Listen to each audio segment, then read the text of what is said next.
Hi, everybody. Welcome to the Teachings of Joseph. I am Cindy Edison. Today, we're continuing with the new perspective of the ego.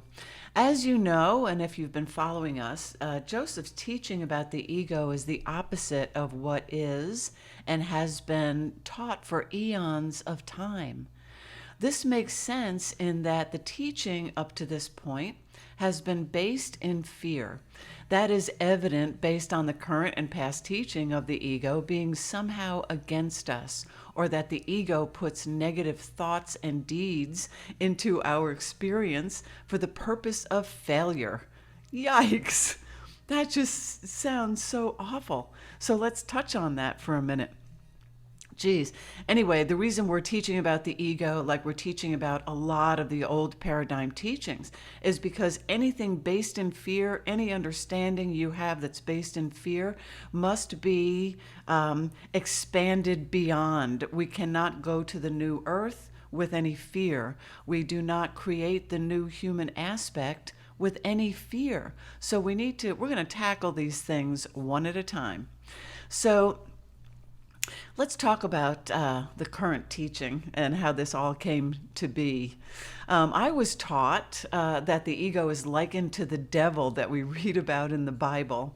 I remember early on in my awakening, for lack of a better word to describe our human evolution, being told that the ego is like the devil, always interfering with my experience, and that the ego was this dark entity whose purpose was to invade my space, so to speak. It was something that was part of our physical experience and something I either had to try on a daily basis to avoid or to just simply get rid of it. Well, that never made sense to me because I never really knew what the ego was. And on top of that, I was raised Catholic, and I had already been taught that God would punish me for stepping out of line. And if I did, I had to go into a box in the wall, and confess my sins to a priest who would then give me some prayers that would, in essence, get God off my back. There was no talking to God directly in that setting. I had to have a mediator, right? I remember the first time I went into this booth. I was waiting my turn. I was young, and I think it was during my confirmation classes. I think that's when I was taught that.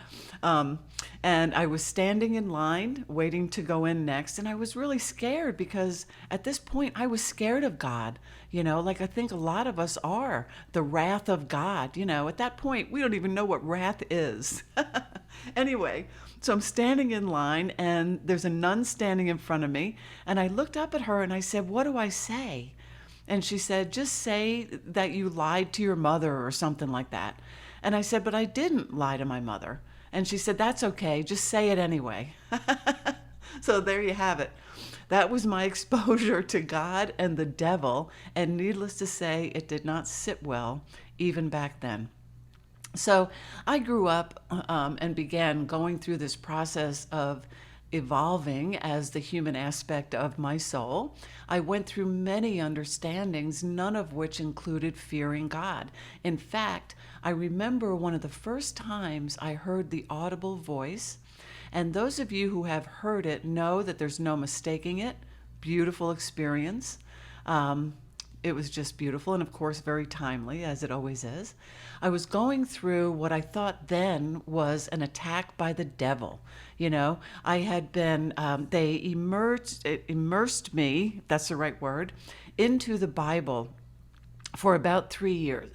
And I learned from the Christian perspective. I learned a lot about Jesus from the Christian perspective, and a lot about God too by reading the Bible, which I read several times back to back, tested all the methods, tested everything that was said. It was really fun for that experience. Anyway, so at that time I thought that this devil was out to get me, right?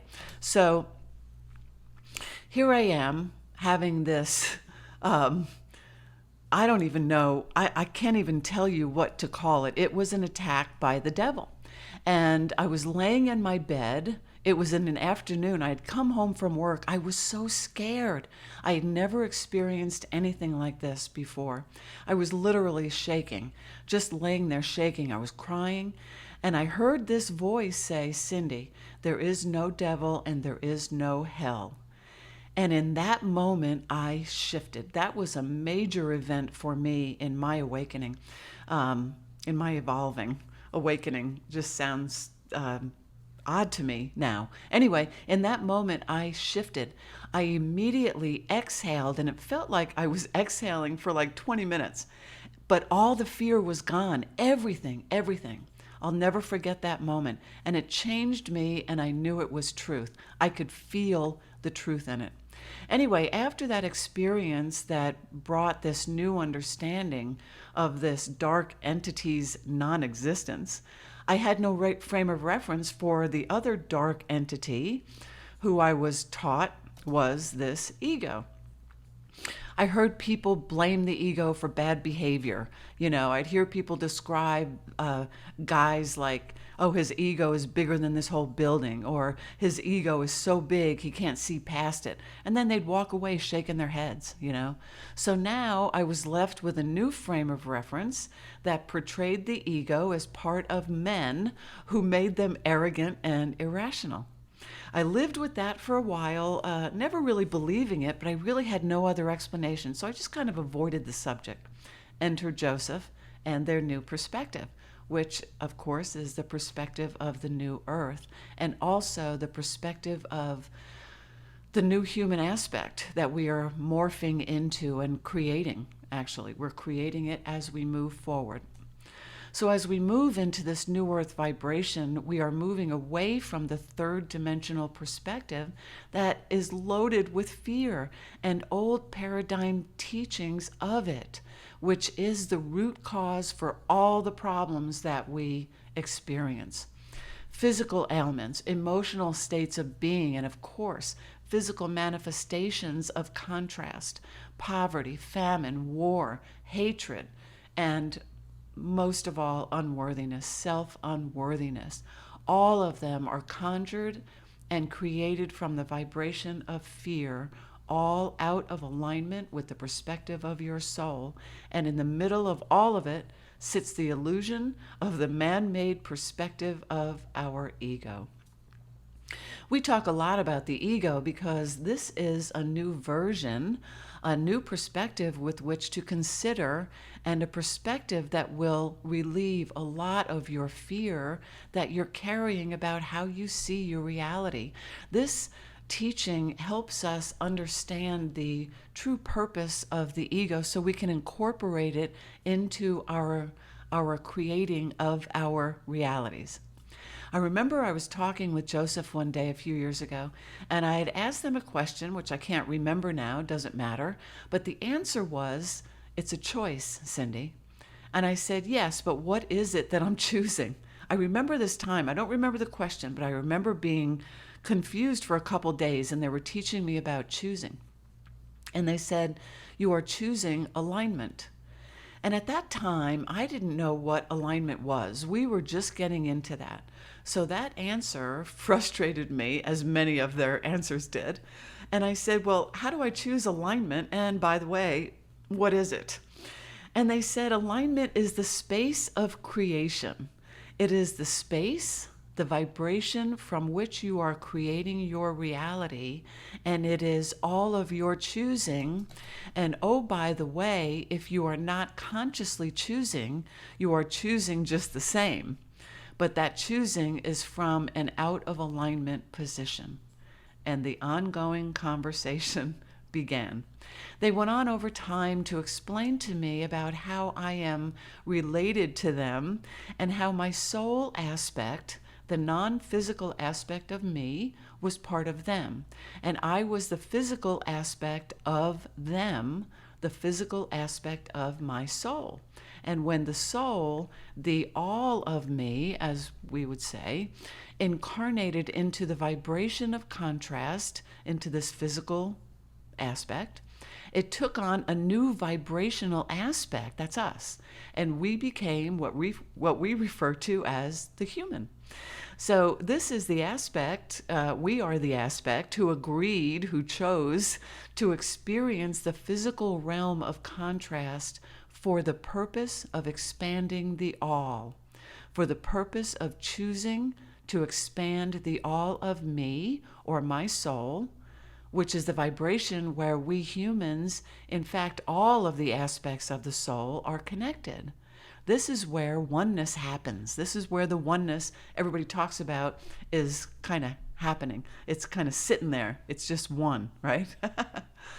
So anyway, so in order to choose, we have to be given choice, right? And that choice in the third dimension is the choice to create from fear or from love. And we're talking about the creating of our realities. People think that there's one reality. Well, there are unlimited realities because we are all unique and we are all creating our own realities from the choices that we make. And again, enter free will, and then the fun begins. So here we are, wandering around the earth plane, having our experiences, and for the most part, not understanding an inkling of who we really are. And we're making madcap choices all the way, right? And these choices are what create the reality that we live. So we take in all the influences, all the teachings, all the opinions and advice of others with little knowledge of how it really affects us, the physical aspect of the soul, who is the God within us. Our soul and all its aspects are all cut from the same cloth, so to speak, meaning each aspect has all the attributes of the whole and has the wherewithal and all the ingredients, let's say, of the soul of God, right? This God is the cumulative soul. Okay, you get that? God is the cumulative soul. So actually, this is the true meaning of the phrase or the statement, God created man in his own image. It really goes so much deeper than that line. So we will, using the word and the widely understood translation of the label of God, translate it this way. This is Joseph's translation. God recreated himself in many aspects as to experience and expand himself in unlimited ways.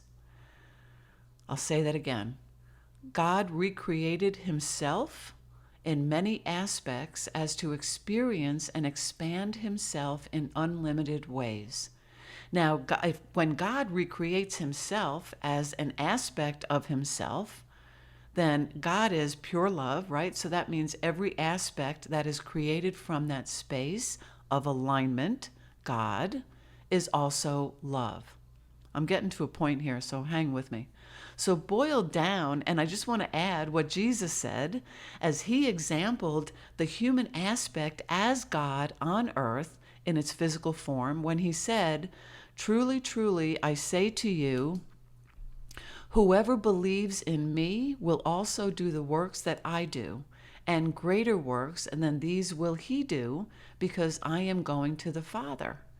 Now, our expanded translation of this statement is, okay, this is Joseph's translation, whoever believes in himself will also do the works that I have done, and even greater works, as he evolves his understanding of more of who he is, as I evolve to my higher self.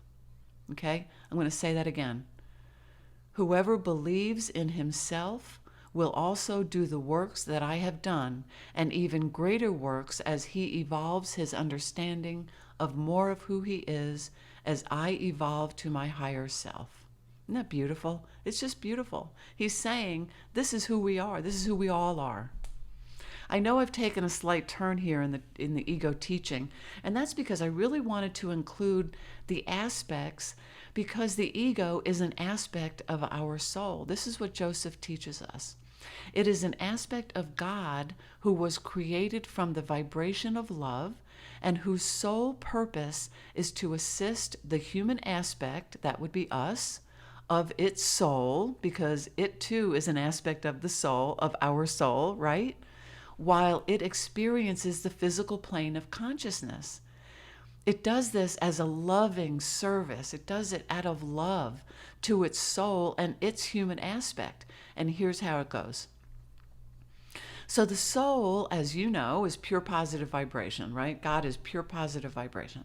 It contains no fear, therefore is always in alignment.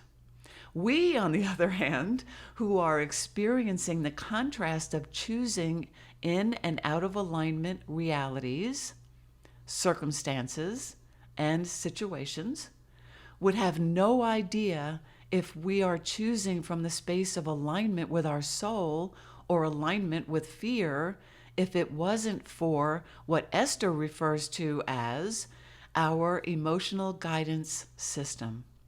This system is conveyed through our choices by way of our emotions, right? Our soul communicates with us through our emotions. When we're feeling love or peace or joy, that is indication of our alignment with our soul, meaning that we are choosing from the perspective of our soul and it feels good. And when we do that, we manifest from that space, which means our manifestations, the situations, the circumstances are then in alignment too. That's the way we want to go, and that's where we're moving toward. That's what we're moving into. That's how the new human aspect will choose, always from the place of alignment. So when we're choosing thoughts that result in negative emotions like anger and jealousy, hatred, and all that stuff, those emotions are our indication that we are out of alignment with our soul, right? That's the contrast. That's the rub right there. So where do those emotions come from? Certainly not the soul. Okay? Enter our ego aspect. And here's where some of the confusion comes from. Okay? So we're going to give it to you in a different way. We have this process. Some of you know it, but we're going to reiterate it here again because it's really fun and I love it. We have this process for understanding, which I refer to as let's go down to the river. And this process brings understanding of the human aspect of our soul, our choosing, and the role the three of us play within it. The three of us being me. I'm going to use me in this whole scenario. You use yourself, meaning me, the human aspect of my soul, who is Joseph, and they represent my soul, and then my ego, who I have given many names to over the years. But for this story and for this process explanation, let's call her Sandra, right? Just felt right today. Okay, I have no idea why I just chose that name, but she's going to be Sandra today. Anyway, so the three of us are sitting on a beautiful riverbank. Joseph is on my left and Sandra is on my right. The river in front of us is full of these big balls, right? All moving and bumping up against each other, on top of each other. Some are flying in the air above the river. It's beautiful. It's just a beautiful sight. And it's just packed. Some of these balls are red and some are white, and they represent every single thought that has ever been thought. Okay, wrap your head around that. We are talking about the representation of every thought vibration that has ever been. Okay, so every thought vibration that is available for my choosing and ultimately my experience is represented to me by way of these red balls and the white balls. So as we're sitting there and we're watching the flow of the river and the constant movement of the balls, I reach in to choose a thought, and I choose a red ball, me, the human aspect, okay? As I'm bringing it back to the riverbank, I begin to feel little nudges from Sandra, right, on my right side.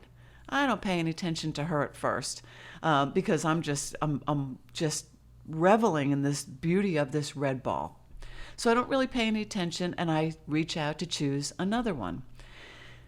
You know, I choose another one because now it's familiar to me. I know what it feels like, right? I'm familiar with this red ball. I just want more of that red ball because it feels comfortable to me. And as I bring that one to the shore, Sandra nudges me again. And at this time, it begins to bother me. And I look at her and I say, "Hey, Sandra, what gives?" Sandra explains to me through providing negative emotion that those thoughts that I'm choosing are not in alignment with my soul's perspective. And if I continue to choose them, which of course is my choice, my free will, right? I will be creating momentum from an out of alignment position that will therefore result in an out of alignment manifestation. Sandra sends out warning signals, and the warning signals are conveyed through negative emotion. This is what your ego is telling you. The ego is telling us through negative emotion that the choices are out of alignment, and if I continue to choose and focus on these pretty red balls, I will not like the outcome. So I put them back. So in essence, if I continue to choose these balls and just ignore the negative feelings that I'm getting, which is the momentum that I'm building out of the space of fear, right? Because these thought vibrations are causing negative emotion, and Sandra's telling me that by my nudges. She's nudging me, saying, throw them back, throw them back. You are out of alignment by choosing those. So then I do that. I throw them back. I say, okay, I'm going to listen to her. And I begin to choose the white balls. And I feel the validation from Josef. And they validate my choice, my choosing through loving, peaceful emotions, which makes me only want to choose more of the same, right? I want to feel loving and peaceful and joyful. I want to feel good. I want to feel happy. So I turn to Josef as I'm choosing the white balls, and they high-five me. And they say, continue choosing those thoughts, Cindy. You are creating your experience from the space of alignment. We see where you're heading, and you're going to like it there. They're so cool. Anyway, so that's the crux of that whole riverbank thing. And it's so important because our choices, people, our choices of thought are what create our realities. So this down by the river process demonstrates the process of including your ego in your experience for the purpose of knowing when you are in or out of alignment. All negative emotions are never about the situation that appears to have caused them, but about your state of alignment with your soul. Esther refers to that as the gap. She says, this is the gap. It is the guidance that comes with being human. We come well armed, if you will, meaning we are fully equipped with everything we need when we get here. We recommend trying this process out the next time. Next time you get in a quandary and you're having to choose something, feel the thoughts before you choose to focus on them, please. See where it leads you, because when you are conjuring and creating from an out of alignment position, you cannot manifest anything but an out of alignment circumstance or situation. It must be that way. The law of attraction makes sure that you experience exactly what you're laying out in front of yourself, and you are doing the choosing. The ego is assisting you. The ego is assisting you. The ego is part of our well-armed being when we get here. The ego is part of our spirited vibration. It's part of the human blended vibration with the soul, and it is grounded in love. It is grounded in love. You know you're in the space when you feel the validation from your soul, and when you do, your ego is smiling right along with you. Trust me. It is. You will feel so much relief. Anyway, it's beautiful. It's a beautiful teaching, and I encourage you to, try it out. Test out the riverbank theory and see how it works for you. We've gotten some great feedback. So you can't lose anything, because what you're doing is walking toward alignment. We are going to continue our teaching about the ego as we go. It's such an important understanding, not only for this time we're in right now with everything that's happening, but in the moving forward to the new earth and the creation of the new human aspect. We are simultaneously creating the two. And the new human aspect, or the new species, as some call it, we do too, that will inhabit our beautiful new earth space, and we cannot go there with any fear. There is no fear in the new earth vibration, guys. Therefore, nothing that has a drop of fearful vibration can get in. That door is on a whole different dimensional level. So practice shifting your perspective about the ego to one of an assistant and a helper to you. Your soul's human aspect. It is a helper to us. The soul gives us this. It is part of our armor, I like to say. The ego is our friend. And once you shift to this understanding, you will feel immediate relief and you will move ahead knowing you have this emotional help from both sides. Both sides. That's the purpose of the ego in a nutshell. The ego is our emotional lifeline in the third dimension, and the soul our lifeline in the fifth. They've got us totally covered. Anyway, this was really fun. Stay with us. Check us out at theteachingsofjoseph.com and follow us on Instagram for Joseph's Daily Quotes. They're really fun. Subscribe on the YouTube channel if you would. It's really fun. We're just getting started. There's so much coming. We thank you so much for listening. Thank you for getting involved with us and following along. It's a great plane of consciousness to have at our fingertips. We love you guys, and as always, welcome aboard.